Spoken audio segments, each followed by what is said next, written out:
The morning sun filtered through the dusty windows of Martha's Diner in Pinewood, Tennessee, a small town where everybody knew everybody's business. Sarah Mitchell sat in the corner booth, her 5-year-old daughter Emma coloring quietly beside her. Sarah kept her head down, her short brown hair tucked behind her ears, trying to stay invisible like she did most mornings. She wore a simple, long-sleeved flannel shirt despite the warm September weather.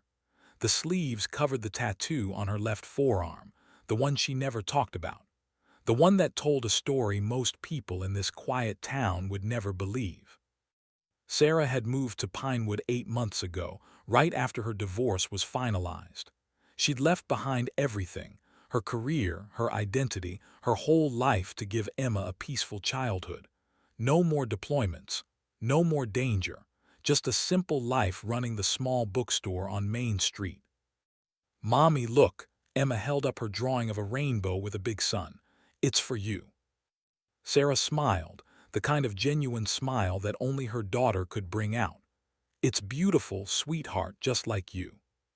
The bell above the diner door chimed, and Sarah's shoulders tensed automatically. 3 men walked in, their boots heavy on the worn linoleum floor. She recognized them immediately. Derek Hoffman and his 2 friends, Brad and Kyle. They worked at the auto shop down the street and seemed to think they owned the town. Derek was tall and broad, with a mean smirk that never quite left his face. He'd been bothering Sarah since her second week in town, making comments, asking invasive questions, getting angry when she politely turned down his advances. "Well, well," Derek's voice carried across the quiet diner, "if it isn't the Ice Queen herself." Sarah ignored him, focusing on Emma's drawing. She'd learned long ago that bullies fed on attention. "I'm talking to you," Derek said, stopping at their booth. His friends flanked him, grinning like hyenas. "You know it's rude to ignore people in a small town. We're just trying to be friendly." "We're just having breakfast," Sarah said quietly, her voice steady. "Please leave us alone." "Mommy doesn't like those men," Emma whispered, picking up on her mother's tension. Derek laughed, a harsh sound. "Even your kid knows you're stuck up. What makes you think you're better than everyone here? You come into our town acting all mysterious, won't talk to anybody. Who do you think you are?" Martha, the diner's owner and a woman in her 60s, called from behind the counter. "Derek, leave her be. She's just trying to have breakfast with her little girl." "Stay out of it, Martha," Derek snapped. Then he turned back to Sarah. "I've been asking around about you, Sarah Mitchell. Nobody knows where you came from. You got no family visiting, no friends, just you and that kid. What are you hiding?" Sarah's jaw tightened. She could feel the old instincts rising, the training that had been drilled into her for years. She pushed them down. That wasn't her life anymore. "I'm not hiding anything," she said. "I'm just trying to live quietly. Now please leave us alone." Derek's eyes narrowed. "See, I don't believe you. I think you're running from something, maybe a bad situation. Maybe you did something wrong." He leaned closer, his breath smelling of cigarettes. "Maybe we should call the sheriff, have him look into you." Before Sarah could respond, another voice cut through the tension. "The lady asked you to leave her alone." Everyone turned. An older man stood near the counter, probably in his late 60s, with silver hair and weathered skin. He wore a simple t-shirt and jeans, nothing remarkable, but his posture was straight, his eyes sharp and alert. Derek turned his attention to the newcomer. "This doesn't concern you, old man." "I'm making it my concern," the man said calmly. He walked closer, and Sarah noticed the slight limp in his right leg. "You're harassing a woman and scaring a child. That's something any decent person would speak up about." Derek's face flushed red. "You got a problem with me?" "I got a problem with bullies," the old man replied. His voice was soft, but there was steel underneath. "Always have." Brad, one of Derek's friends, stepped forward. "You should mind your own business, Grandpa, before you get hurt." The old man smiled, but it didn't reach his eyes. "Son, I've been hurt by experts. You don't scare me." Derek laughed. Is that right? You think you're tough? Sarah stood up, placing herself between Emma and the escalating situation. Please, everyone just calm down. Emma, honey, stay right there. But Derek wasn't listening. His pride was wounded and he needed to prove something. He shoved the old man hard in the chest. Get out of here before I really lose my temper. The old man stumbled back a step, his limp making him unsteady. He caught himself against a table. For a moment, Sarah saw something flicker across his face, a calculation, an assessment. She recognized it because she'd made those same calculations hundreds of times. Last chance, Derek said, advancing on the old man. Walk away. Derek, stop, Martha called out. I'm calling the sheriff. You do that, Derek said. I'm just defending myself against this crazy old man who attacked me. Isn't that right, boys? Brad and Kyle nodded, their grins widening. What happened next took maybe 3 seconds, but Sarah saw it all in crystal clarity. Derek swung his fist at the old man's face. The old man shifted his weight, the limp disappearing like it had never existed. He slipped the punch, stepped inside Derek's reach, and swept his leg. Derek went down hard, crashing into a table. Plates and glasses shattered on the floor. Brad rushed forward. The old man caught his arm, redirected his momentum, and sent him stumbling into Kyle.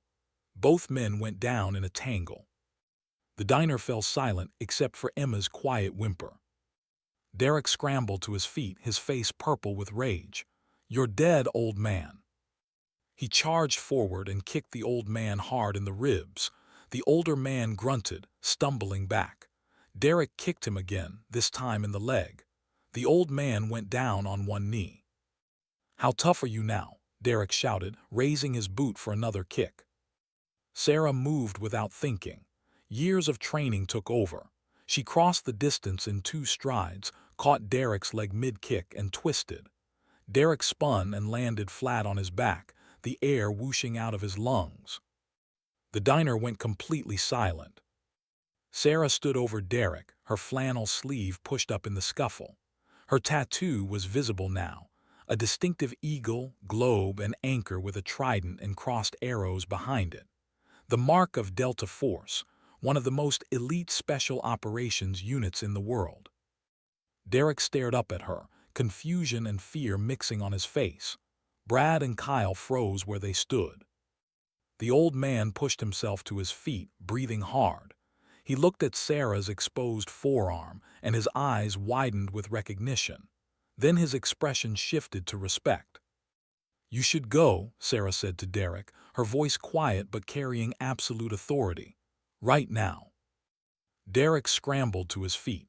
He looked at Sarah, at the tattoo, at the old man, and something in his brain finally clicked that he'd made a terrible mistake. He backed toward the door, his friends following quickly. This isn't over. Derek tried to sound tough, but his voice shook. Yes, Sarah said, it is. The 3 men practically ran out of the diner. The bell chimed mockingly as the door swung shut behind them. Sarah immediately went to Emma, who was crying quietly in the booth. It's okay, baby. It's all okay now. The bad men are gone. The old man limped to their booth. Up close, Sarah could see the scars on his arms, the way he held himself. Military, definitely. Special forces, probably. Thank you, he said, though I had it under control. Sarah gave him a look. He was about to kick you in the head. Fair point. The old man smiled, genuine this time. He extended his hand. Jack Peterson, retired Navy SEAL. Sarah hesitated, then shook his hand. Sarah Mitchell. I know who you are, Jack said quietly, nodding at her tattoo. Or rather, what you were. That's a mark you don't see often, especially not on, he paused. On a woman, Sarah finished. Or a single mom running a bookstore in Tennessee. I was going to say, on someone trying to stay hidden. Jack pulled out a handkerchief and pressed it against his ribs where Derek had kicked him. But yeah, those 2. Martha came over with a dustpan. Are you 2 okay? Should I still call the sheriff?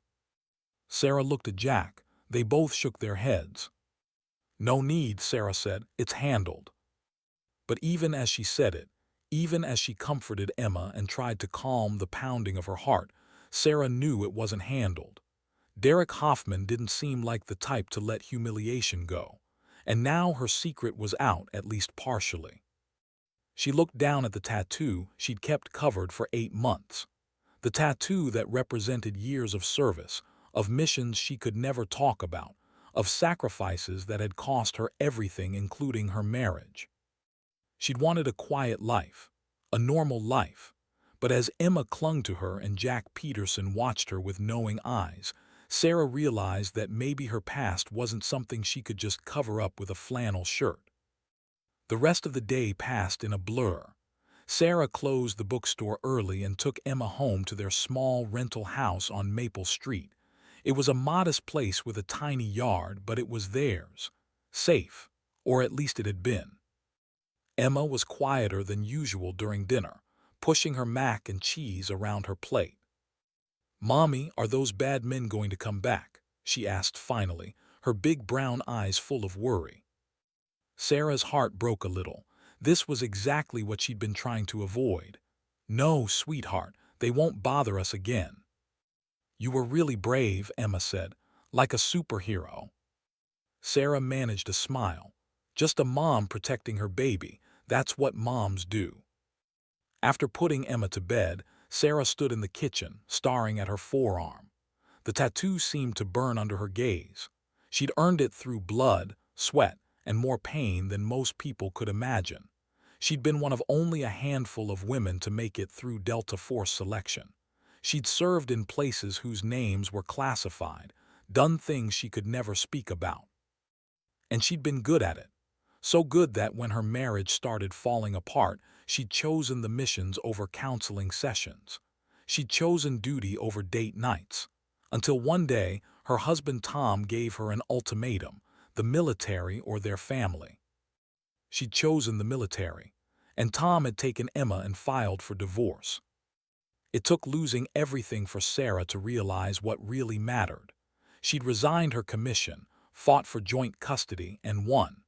Then she'd moved to Pinewood to start over, to be the mother Emma deserved. A knock on the door startled her from her thoughts.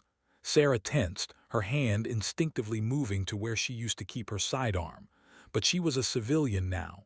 No weapon, just a single mom in a small town.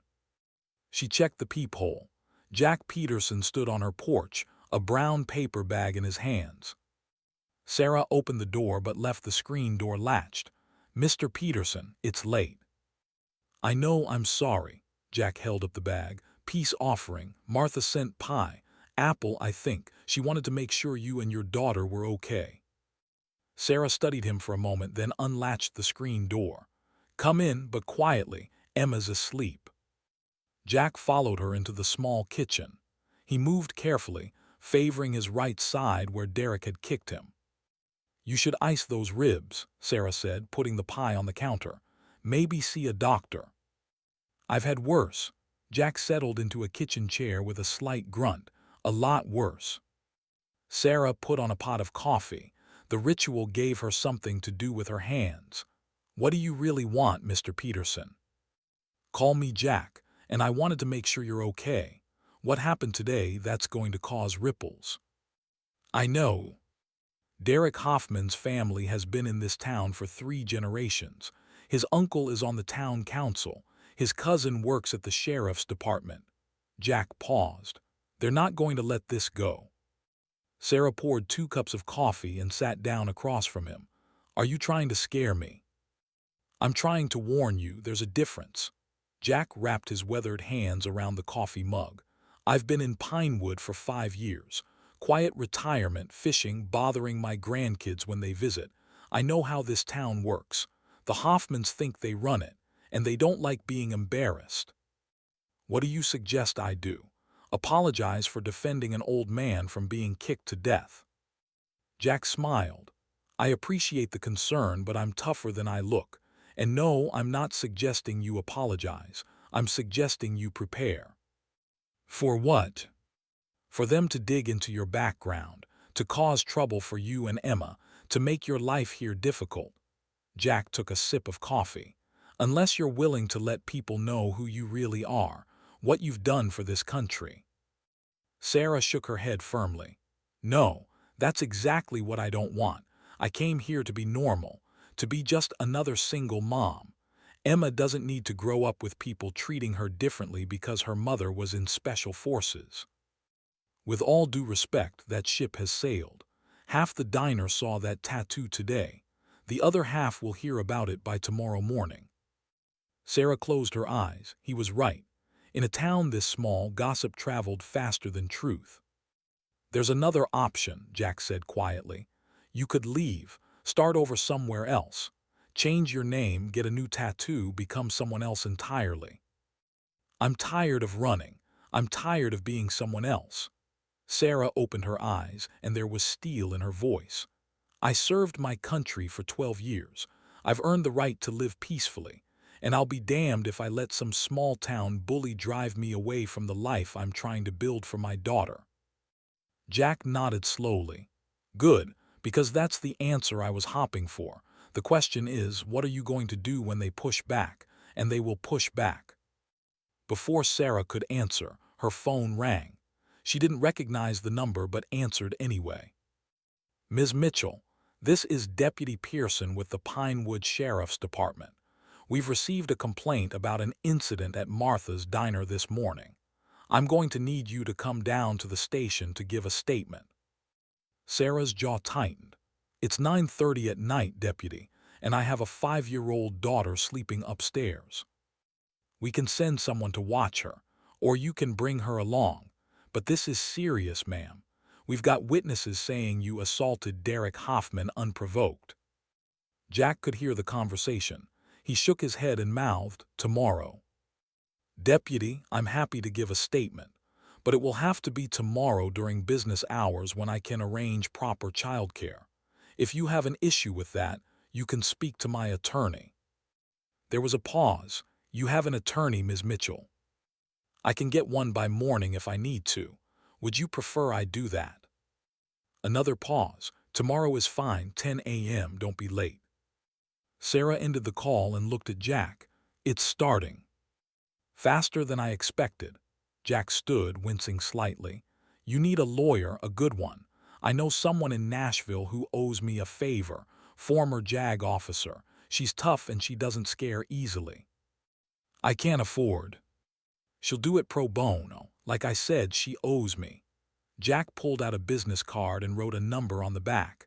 "Call her first thing in the morning. Tell her Jack sent you. She'll know what to do." Sarah took the card. "Why are you helping me?" Jack was quiet for a moment, his eyes distant. 23 years ago, I was on a mission that went sideways. Bad intelligence, wrong location, everything that could go wrong did. My team was pinned down, taking fire from 3 sides. We radioed for extraction, but the nearest bird was 40 minutes out. We weren't going to last 40 minutes. He looked at Sarah directly. Then out of nowhere, another unit showed up. They weren't supposed to be in that sector, but they heard our distress call and came anyway. They fought through enemy lines, pulled us out, saved all our lives. Their team leader was a young woman, maybe 26, 27. Toughest soldier I ever saw. She took a bullet in the shoulder during the extraction but didn't stop fighting until we were all safe." Sarah's breath caught. She knew this story. She'd lived it. "She never told me her name," Jack continued. "Classified mission, classified unit, but she had a distinctive tattoo. Eagle, globe, and anchor with a trident and crossed arrows." He tapped Sarah's forearm gently. "Same as yours." Tears pricked Sarah's eyes. "That was a long time ago, different life." "Maybe, but you're still the same person. Still the same warrior who ran into danger to save people she didn't know." Jack moved toward the door. "Now you're fighting a different kind of battle, for your daughter, for your peace. I'm just returning the favor. 23 years late, but better late than never." After Jack left, Sarah sat in her kitchen for a long time, staring at her tattoo. She tried so hard to bury that part of herself, to become someone simple and uncomplicated. But maybe Jack was right. Maybe you couldn't separate who you were from what you'd done. Upstairs, Emma called out in her sleep. Sarah went to her daughter's room and sat on the edge of the bed, smoothing back Emma's hair. "It's okay, baby," she whispered. "Mommy's here, and Mommy's not going anywhere." The next morning, Sarah dropped Emma off at kindergarten, called the attorney Jack had recommended, and went to the sheriff's station at exactly 10 a.m. Deputy Pearson was young, maybe late 20s, with the cocky attitude of someone who'd never been truly tested. He led her to a small interview room that smelled like old coffee and disinfectant. "Ms. Mitchell, thank you for coming in." He sat across from her with a notepad. "Let's start with yesterday morning. What were you doing at Martha's diner?" "Having breakfast with my daughter." "And then what happened?" Sarah recounted the events calmly and factually. Derek's harassment, Jack's intervention, the fight, Derek kicking Jack while he was down, and her decision to intervene. "So you admit to assaulting Mr. Hoffman?" Pearson's eyes gleamed. "I admit to stopping Mr. Hoffman from continuing his assault on Mr. Peterson. That's called defending another person. It's legal in Tennessee." Pearson leaned back. "Mr. Hoffman tells a different story. He says the old man attacked him first, that you both ganged up on him and his friends." "Then Mr. Hoffman is lying. There are witnesses. Martha saw everything. So did at least 4 other people in that diner. We've spoken to the witnesses. Interestingly, they all seem to have different versions of what happened." Sarah felt a chill. "What do you mean?" "I mean that when a Hoffman asks for help in this town, people tend to be cooperative." Pearson smiled. "It wasn't friendly. Now, we've been looking into your background, Ms. Mitchell. You moved here 8 months ago, but before that, your history is pretty sparse. Almost like you didn't exist before last year. That's suspicious, don't you think?" "My background is my business. Not when you're involved in a violent altercation. Not when there are questions about who you really are." He leaned forward.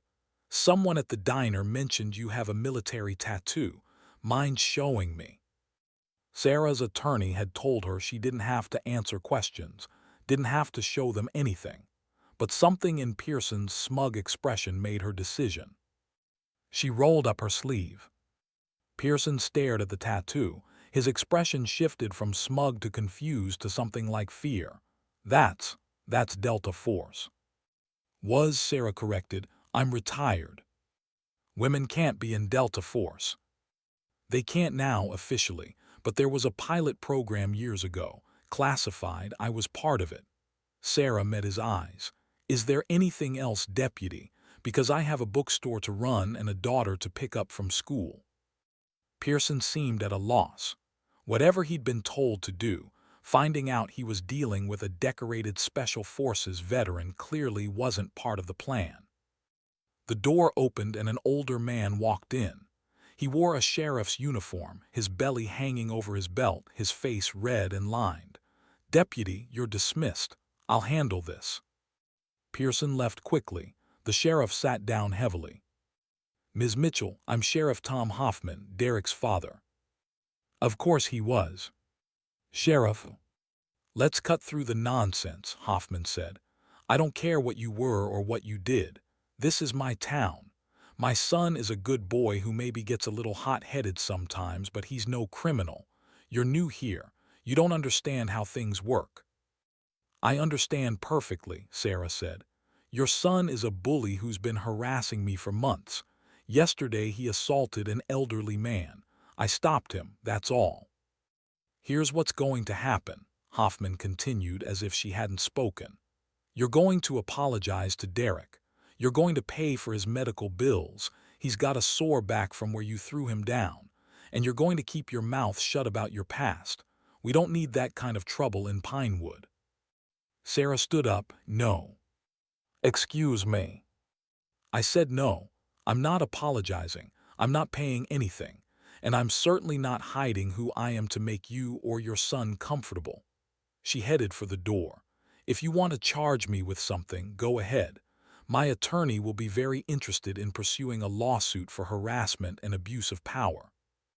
"You think you're tough?" Hoffman stood too, his face getting redder. You think because you were in the military that makes you special. I'll make your life hell. I'll have child services investigate you. I'll have the state tax board audit your business. You'll what, Sheriff? A new voice cut through his threats. Everyone turned. A woman in her 50s stood in the doorway, wearing an expensive suit and carrying a briefcase. She had the bearing of someone who'd spent years in courtrooms. I'm Amanda Price, Ms. Mitchell's attorney, and I've been recording this entire conversation. She held up her phone.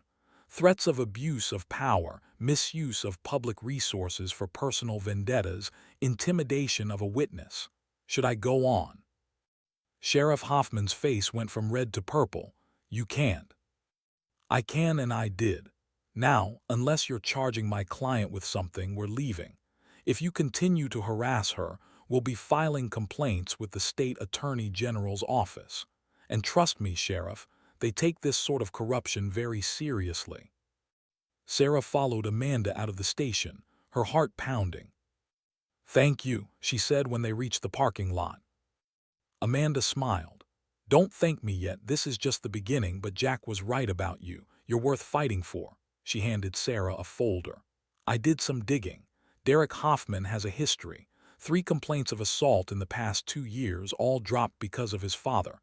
A DUI that disappeared from the records. This family has been running roughshod over this town for too long. It's time someone stood up to them. Sarah looked at the folder, then at the sheriff's station, then at the small town around her. She'd come here for peace. Instead, she'd found another fight. But maybe that was okay. Maybe some things were worth fighting for. Emma, her new life, the truth. What do we do next? Sarah asked. The following week was the longest of Sarah's life. Sheriff Hoffman made good on some of his threats. Child Protective Services showed up at her door, though the inspector took one look at the clean house, well-fed child, and Sarah's military records and apologized for wasting her time. The state tax board sent a notice about an audit, but Amanda shut that down with a single phone call and a threat of her own. Meanwhile, the town itself seemed divided. About half the residents, the ones who'd lived under the Hoffmans' thumb for years, started shopping at Sarah's bookstore more often. They didn't say much, just offered quiet smiles and words of support. The other half, the ones loyal to the Hoffmans, glared at her on the street and whispered behind her back. Emma noticed the change but didn't fully understand it. Sarah tried to keep things normal: school, dinner, bedtime stories, but she could see the worry in her daughter's eyes. On Thursday afternoon, Sarah was restocking shelves when Jack Peterson walked in. Afternoon, he said, moving easier now that his ribs had healed. How are you holding up? I've been better, Sarah admitted, but I've been worse too. How about you? Good as new, mostly. Jack browsed the military history section. I hear Sheriff Hoffman isn't giving up. No, he filed a civil suit yesterday, claiming Derek has emotional trauma from the incident, asking for $50,000 in damages. Jack snorted.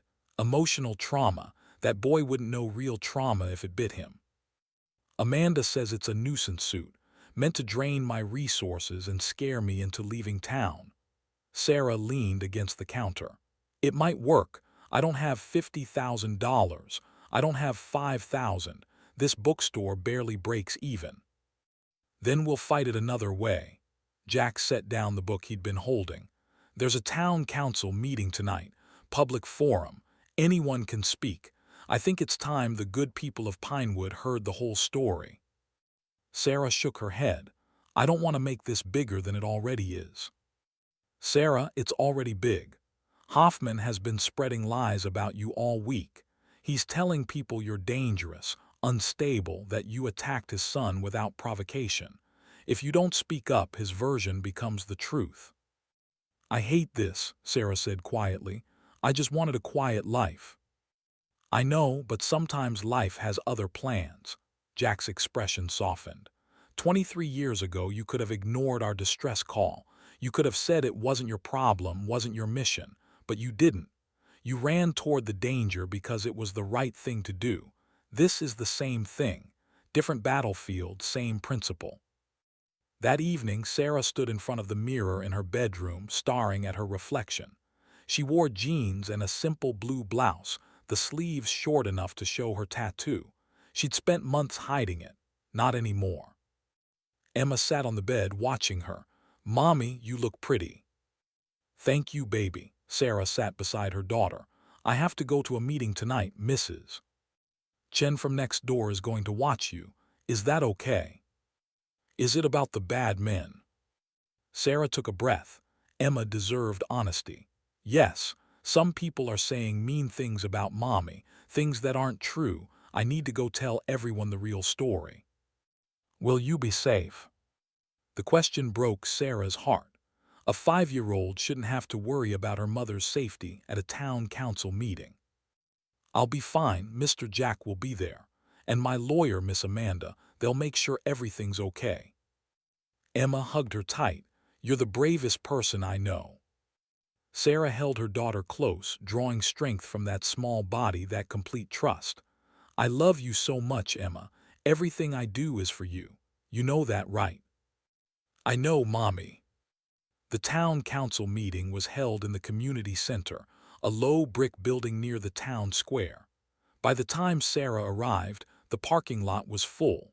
She found Amanda and Jack waiting by the entrance. "Big turnout," Amanda observed. "That's good. The more people who hear the truth, the better." Inside, the meeting room was packed. Sarah recognized faces from around town: Martha from the diner, the librarian, the pharmacist, parents from Emma's school. The Hoffmans sat in the front row like royalty holding court. Derek's face still bore a bruise on his cheek where he'd hit the floor. He glared at Sarah with pure hatred. The council meeting droned on for 40 minutes: budget discussions, zoning issues, permit approvals. Sarah's nerves stretched tighter with each passing minute. Finally, the council president, a woman named Helen Garcia, opened the floor for public comment. Sheriff Hoffman stood immediately. "Madam President, members of the council, concerned citizens, I want to address a dangerous situation that threatens the safety of our community." Sarah's stomach dropped. "A week ago, a newcomer to our town violently attacked my son Derek without provocation. This woman has a history of military service in special operations. She's trained to kill, and she used that training against my boy right here in Martha's diner." Murmurs rippled through the crowd. "We've welcomed her into our community with open arms, but she's repaid our kindness with violence. My son is traumatized. He's having nightmares. He's afraid to go out in public." Hoffman's voice shook with practiced emotion. "I'm asking this council to consider what kind of precedent we're setting. Do we want Pinewood to become a place where trained killers can assault our citizens without consequences?" He sat down to scattered applause from his supporters. Helen Garcia looked uncomfortable. "Does anyone else wish to speak on this matter?" Jack stood. He walked to the front slowly, his old injuries making themselves known. When he spoke, his voice was clear and steady. "My name is Jack Peterson. I'm a retired Navy SEAL. I've lived in Pinewood for 5 years. I was at Martha's diner that morning, and Sheriff Hoffman's account is a lie." The room went completely silent. "Derek Hoffman has been harassing Ms. Mitchell for months. That morning, he approached her table where she was having breakfast with her 5-year-old daughter. He intimidated her, made threats, and wouldn't leave when asked. I intervened because I was raised to believe that real men don't bully women and children." Jack turned to look directly at the sheriff. "Derek and his friends attacked me. They knocked me down. Derek kicked me twice while I was on the ground. If Ms. Mitchell hadn't stopped him, he might have put me in the hospital, or worse." He held up his phone. "I have statements from 4 witnesses who were there that morning. All of them confirm what I just said. Sheriff Hoffman has been pressuring those same witnesses to change their stories. That's obstruction of justice." The murmurs grew louder. Sheriff Hoffman's face was bright red. "Furthermore," Jack continued, "I did some research into Derek Hoffman's history. 3 assault complaints in 2 years, all mysteriously dropped. A DUI that vanished from the records. A pattern of violent behavior protected by his father's position. That's corruption. That's abuse of power. Jack returned to his seat. Helen Garcia looked shaken. Sheriff Hoffman, do you wish to respond? Before the sheriff could stand, Sarah stood up. Her legs felt weak, but her voice was steady. May I speak? Helen nodded. Sarah walked to the front. She could feel every eye in the room on her. This was harder than any mission briefing, any combat situation. Those had been about survival. This was about truth. My name is Sarah Mitchell. I moved to Pinewood 8 months ago with my daughter Emma. I opened the bookstore on Main Street. I've tried to be a good neighbor, a good citizen, a good mother. She paused, gathering her thoughts. Sheriff Hoffman is right about one thing. I do have a military background. I served in the United States Army for 12 years. I was part of a classified special operations unit. I deployed to Afghanistan, Iraq, Syria, and other places I'm not allowed to name. I received 2 Bronze Stars, a Silver Star, and a Purple Heart. I earned this tattoo through service and sacrifice. She held up her arm, letting everyone see the eagle, globe, and anchor. But here's what Sheriff Hoffman doesn't understand. My military service wasn't about violence. It was about protecting people who couldn't protect themselves. It was about standing up to bullies. It was about doing the right thing even when it's hard. Sarah's voice grew stronger. I left the military because I wanted to give my daughter a normal childhood, a peaceful life. I thought I could leave that part of myself behind.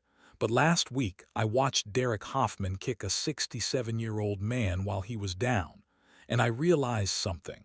You can't leave behind who you are. You can only choose what you do with it. She looked around the room, meeting eyes, refusing to look away. I'm not a threat to this community. I'm a single mother trying to make a life for her daughter, but I won't apologize for defending someone who needed help. I won't apologize for standing up to a bully, and I won't be driven out of this town by threats and lies. Sarah turned to face Sheriff Hoffman directly. Your son assaulted an elderly veteran. I stopped him. If that makes me dangerous in your eyes, then I guess I am dangerous. Dangerous to anyone who thinks they can abuse their power without consequences. The room erupted. Some people stood and applauded. Others shouted in anger. Helen Garcia banged her gavel repeatedly, calling for order. Through the chaos, Sarah walked back to her seat. Her hands were shaking, but she felt lighter than she had in months. Amanda squeezed her shoulder. Jack nodded his approval. When order was finally restored, Helen Garcia looked exhausted. This matter clearly requires further investigation. Sheriff Hoffman, I'm recommending that the State Attorney General's office review the allegations Mr. Peterson has raised.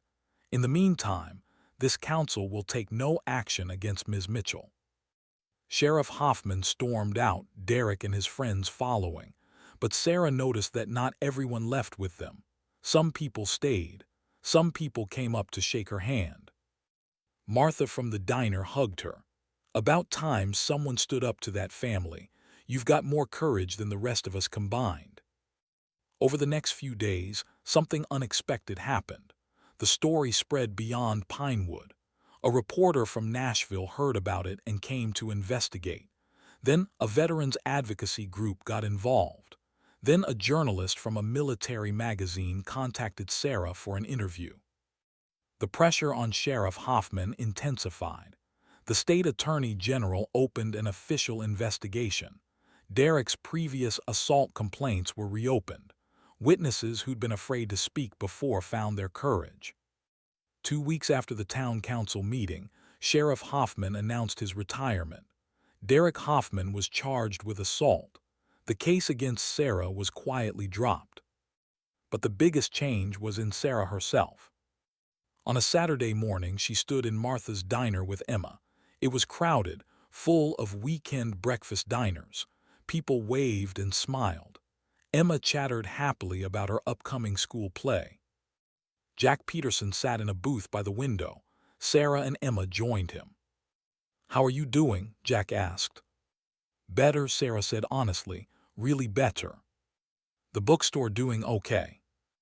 "More than okay.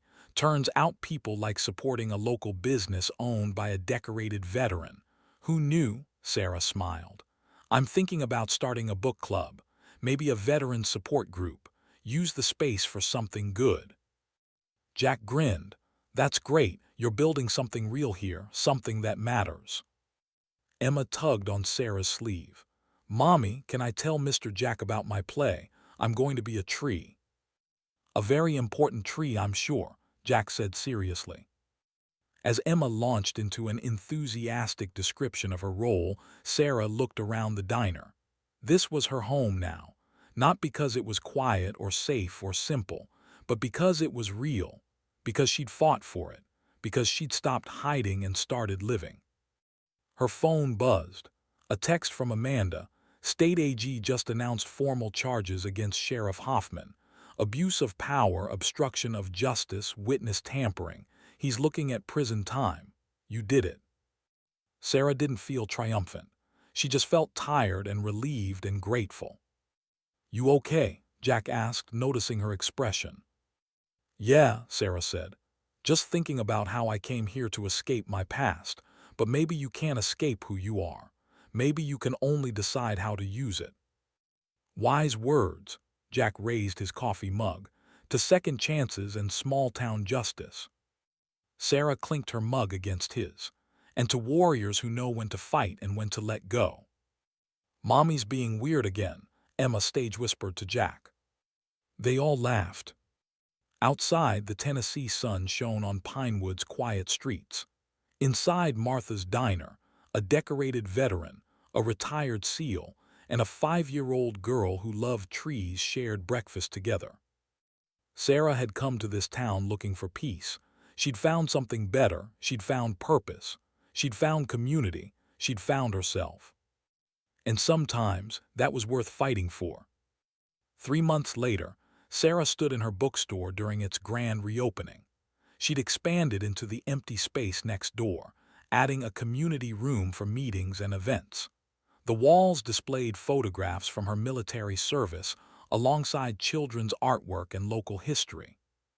Emma helped pass out cookies while Sarah gave tour. Jack had brought his grandchildren. Amanda stopped by with her wife. Martha closed the diner early so she could attend. On the main wall, in a simple frame, hung a photograph. It showed a young soldier, maybe 26 years old, wearing dusty fatigues and a determined expression.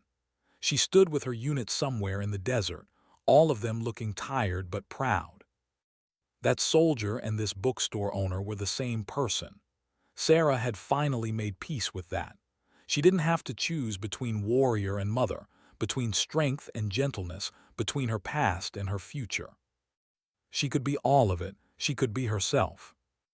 As the party continued around her, Sarah felt Emma slip her small hand into hers. "I'm proud of you, Mommy," Emma said quietly. Sarah knelt down to her daughter's level. "I'm proud of you too, baby. You know why?" Emma shook her head.